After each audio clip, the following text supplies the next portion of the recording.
mas lalo lang hindi ko magagawa. So, nag-stream na ako as is in my big brown t-shirt, no makeup, and just thank you lang talaga sa supporter experience.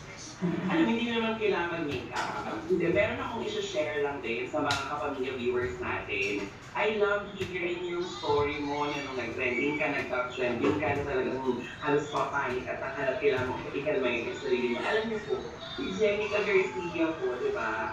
Hindi nga po alam po natin, di ba, na she's the daughter of course, one of the pinakamagagaling na actress din, Miss Garcia. Pero kasi si Jenica, pinatunayan po niya yung sarili niya ever before pa. Way back pa nung bumibida na siya sa mga sarili niyang teleserye sa kabilang estasyon. Di ba, napakagaganda ng mga projects na nagawa ni Jenica. Pinatunayan po niya na hindi dahil affiliated siya sa name ng mom niya, dapat siya mapunta sa industry. Pero karapat-dapat si Jenica na mabigyan ng spot talaga